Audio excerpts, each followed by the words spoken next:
चलिए इस विषय की परत दर परत जांच करते हैं। दोपहर के ठीक 12:29 हुए हैं। एक राज्य का सरकारी वकील हाईकोर्ट से सीधे एक एसडीएम को फोन करता है और वो साफ शब्दों में कहता है कि बेदखली की कार्रवाई तुरंत रोक दी जाए। हाईकोर्ट ने स्टे ऑर्डर दे दिया है। जी, स्थिति एकदम स्पष्ट है वहां पे। बिल्कुल, लेकिन ठीक 2 घंटे बाद उसी प्रशासन की मौजूदगी में और उसी एसडीएम के आदेश पर एक परिवार का सामान सड़क पर फेंक दिया जाता है। उन्हें उनके ही पुश्तैनी घर से बाहर निकाल दिया जाता है। ये सच में रोंगटे खड़े कर देने वाली बात है ना। इस विस्तृत विश्लेषण में आज का हमारा मुख्य मुद्दा पटना हाईकोर्ट के 2 बेहद महत्वपूर्ण आदेशों पर आधारित है। पहला आदेश 16 जनवरी 2026 का है और दूसरा 3 अप्रैल 2026 का। जी, सीडब्ल्यूजेसी नंबर 519 और एमजेसी नंबर 192। हाँ, वही। तो हमारा आज का मिशन ये समझना है कि जब किसी प्रशासनिक आदेश और हाईकोर्ट के आदेश के बीच सीधा टकराव होता है तो जमीनी स्तर पर असल में क्या होता है और कैसे समय की एक एक मिनट की कीमत होती है जब कानून का पालन करवाना हो। एकदम सही बात है। मतलब एक आम नागरिक शांति से अपने घर में रह रहा है और अचानक प्रशासन उसे निकालने आ जाए, वो भी उस आदेश के तहत जिसका अधिकार उनके पास है ही नहीं। और उससे भी बड़ी बात यह है कि जब हाईकोर्ट रोक लगाता है तब भी कानून के रखवाले उसे अनसुना कर देते हैं। ये एक बहुत बड़ा सवाल खड़ा करता है हमारी व्यवस्था पर। तो चलिए इसकी बुनियाद पर चलते हैं। ये पूरा विवाद बिहार के बेगूसराय के मौजा बीहट से जुड़ा हुआ है। थाना नंबर 504 और खाता नंबर 2073। हाँ, और जमीन भी कोई बहुत बड़ी नहीं है, बस 1 कट्ठा 11 धुर और 7.5 धुर की। मतलब एक आम इंसान का पुश्तैनी घर है वो, भोलानाथ और उनके परिवार का। बिल्कुल। अब कहानी में मोड़ तब आता है जब 8 जनवरी 2026 को एसडीएम सदर बेगूसराय एक आदेश पारित कर देते हैं। बेदखली का आदेश। हाँ, भोलानाथ को घर से निकालने का। बाकायदा एक मजिस्ट्रेट और भारी पुलिस फोर्स तैनात कर दी जाती है। यहाँ जो सबसे रोचक बात है वो ये है कि एसडीएम ने ये आदेश प्रतिवादी नंबर 7 यानी विनोद कुमार को मिले एक प्रोबेट सर्टिफिकेट के आधार पर दिया था। और यहीं पर कानूनी पेंच है। मैं इसी बारे में सोच रही थी। बिल्कुल। देखिए, एक सिविल कोर्ट द्वारा जारी प्रोबेट सर्टिफिकेट को लागू करवाने का यानी एग्जीक्यूट करवाने का अधिकार एसडीएम के पास होता ही नहीं है। मतलब प्रोबेट से किसी को जमीन का मालिकाना हक या टाइटल नहीं मिल जाता? एकदम नहीं। प्रोबेट सिर्फ वसीयत के असली होने का प्रमाण है। और सबसे बड़ी बात, भोलानाथ ने पहले से ही टाइटल पार्टीशन सूट और एक मिसलेनियस केस फाइल किया हुआ था। सूट नंबर 362 और मिसलेनियस केस नंबर 20। तो जब सिविल कोर्ट में मामला पहले से चल रहा है तो एसडीएम बीच में आकर बेदखली का आदेश कैसे दे सकता है? ये पूरी तरह से अधिकार क्षेत्र के बाहर यानी विदाउट ज्यूरिसडिक्शन था। ये तो बिल्कुल वैसा ही हो गया जैसे क्रिकेट के मैदान पर अंपायर ने किसी खिलाड़ी को नॉट आउट दे दिया हो, लेकिन फील्डर्स अंपायर की बात सुनने के बजाय खुद ही खिलाड़ी को धक्के मारकर मैदान से बाहर निकालने में लग जाएं। ये तुलना बहुत सटीक है। अंपायर यहाँ हाई कोर्ट है। 16 जनवरी 2026 को पटना हाई कोर्ट ने एसडीएम के आदेश पर रोक लगा दी थी। और कोर्ट का रुख काफी सख्त था, है ना? बहुत सख्त।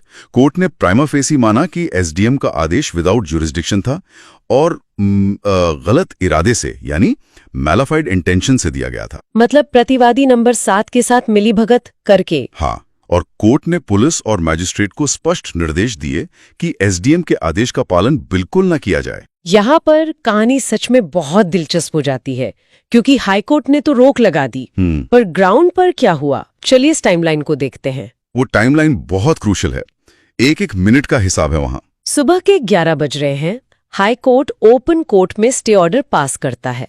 स्टेट के वकील GP20 श्री मदनजीत कुमार वहां मौजूद हैं और उन्हें पता चलता है कि पुलिस फोर्स जमीन पर पहुंच चुकी है। बाप रे!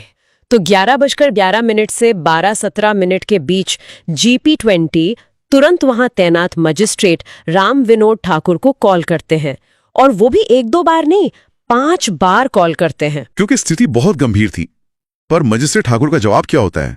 वो कहते हैं कि एसडीएम को बताइए। मतलब सीधे सीधे पल्ला झाड़ लिया। बिल्कुल, इसे हम जिम्मेदारी टालना कहते हैं। फिर 12:21 पर GP20 सीधे एसडीएम को कॉल करते हैं, लेकिन कॉल उठाई नहीं जाती। फिर 12:29 पर एसडीएम खुद वापस कॉल करते हैं और सरकारी वकील उन्हें हाई कोर्ट के ऑर्डर के बारे में पूरी बात बताते हैं। अब मेरा यहाँ एक बहुत बड़ा सवाल है। जी पूछिए। जब सरकारी वकील खुद फोन पर एसडीएम और मजिस्ट्रेट को आदेश की जानकारी दे रहे थे, तो एसडीएम ने तुरंत रोक लगाने के बजाय ये क्यों कहा कि वो लीगल एडवाइस लेंगे? इससे एक बहुत बड़ा सवाल खड़ा होता है हमारी प्रशासनिक व्यवस्था पर। और वो एफसीआई पुलिस स्टेशन के एसएचओ, मोबाइल पर जानकारी मिलने के बाद भी वो कहते हैं कि कॉपी ऑफ द ऑर्डर भेजो। हाँ, लिखित कॉपी का इंतजार। जब किसी का घर टूट रहा हो, जो कि एक इमरजेंसी है, तो क्या कोर्ट का वर्बल अपडेट काफी नहीं होना चाहिए? देखिए, इसे हम प्रशासनिक अधिकारियों की विलफुल ब्लाइंडनेस या जानबूझकर अनजान बनने की प्रवृत्ति कहते हैं। मतलब सच जानकर भी आंखें मूंद लेना। एकदम सही। जब सूचना मिल चुकी थी और वो भी राज्य के सरकारी वकील से, तो आगे की कार्रवाई तुरंत रोकना उनका फर्ज था, ना कि लिखित कॉपी के पीछे छुपना। तो ये जो कम्युनिकेशन गैप या अधिकारियों का टालने वाला रवैया था, इसका नतीजा क्या निकला? नतीजा वही हुआ जिसका डर था। दोपहर 2:30 बजे भोलानाथ और उनके परिवार को जबरदस्ती निकाल दिया गया। अरे बाप रे!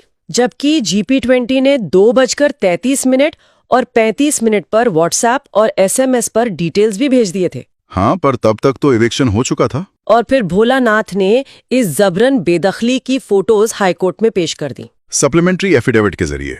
और जब 3 अप्रैल 2026 को ये कंटेम्प्ट केस यानी MJC 192 हाईकोर्ट के सामने आया, तो एक बहुत बड़ा धमाका हुआ है ना? बिल्कुल। GP20 ने अपने मोबाइल की कॉल हिस्ट्री ही कोर्ट में पेश कर दी, जो ऑन रिकॉर्ड रखी गई। तो आखिर इन सब का मतलब क्या है? क्या कोर्ट ने मान लिया कि अधिकारियों ने जानबूझकर ऐसा किया? हाँ, कोर्ट ने इस पक्के सबूत को देखते हुए अधिकारियों की सारी सफाई यानी उनका शो कॉज खारिज कर दिया। मतलब कोई बहाना नहीं चला? कोई बहाना नहीं। हाई कोर्ट ने इस हरकत को ग्रॉस कंटेम्प्ट माना। घोर अवमानना। जी, ये डिलिबरेट और विलफुल था, जानबूझकर किया गया था। कोर्ट ने ऑपोजिट पार्टी 1 से 8 तक, जिसमें एसडीएम, मजिस्ट्रेट, पुलिस अधिकारी सब शामिल थे, हाँ, उन सब को 24 अप्रैल 2026 को दोपहर 12:45 पर फिजिकली कोर्ट में हाजिर होने का सख्त निर्देश दिया, ताकि उन पर सीधे अवमानना के चार्जेस फ्रेम किए जा सके। बिल्कुल, ये कोर्ट का बहुत सख्त कदम है। अगर हम इसको बड़े पैमाने पर देखें, तो ये मुद्दा सिर्फ एक परिवार के घर का नहीं है। नहीं, ये बहुत बड़ा मुद्दा है। ये इस बारे में है कि एक आम नागरिक के लिए इंसाफ का क्या मतलब रह जाता है अगर कोर्ट के आदेश के बाद भी पुलिस और प्रशासन उसे ना माने। सही बात है। कानून की रक्षा सिर्फ आदेश टाइप होने में नहीं है, उसके जमीन पर तुरंत पालन होने में है। एकदम सही कहा आपने। इस विस्तृत विश्लेषण से ये साफ होता है कि न्यायालय की ताकत तभी प्रभावी है जब कार्यपालिका पूरी ईमानदारी से उसका पालन करे। एग्जीक्यूटिव का सहयोग बहुत जरूरी है। आज के इस केस ने दिखा दिया कि जब जिम्मेदार अफसर अपनी पावर का गलत इस्तेमाल करते हैं, तो हाईकोर्ट कैसे उनकी जवाबदेही तय करता है। बिल्कुल, किसी को भी सिस्टम से खिलवाड़ करने की छूट नहीं मिल सकती। जाते जाते एक विचार है जिसे मैं छोड़कर ये चर्चा खत्म करना चाहूंगी। जी बताइए। आज के इस डिजिटल युग में, जहां हम चंद सेकंड्स में पैसे भेज सकते हैं और दुनिया के किसी भी कोने से लाइव वीडियो देख सकते हैं, क्या हमें एक ऐसे सिस्टम की जरूरत नहीं है जहां कोर्ट का स्टे ऑर्डर डिजिटली और ऑटोमेटिकली प्रशासन के हाथ बांध दे? ये एक बहुत ही शानदार सुझाव है ना? क्या मुझे ऑर्डर की कॉपी नहीं मिली वाला पुराना बहाना आज के हाइपर कनेक्टेड जमाने में हमेशा के लिए खत्म नहीं हो जाना चाहिए? बिल्कुल हो जाना चाहिए। तकनीक का इस्तेमाल न्याय सुनिश्चित करने के लिए होना ही चाहिए। सुनने वालों को इस जरूरी कड़ी पर जरूर सोचना चाहिए।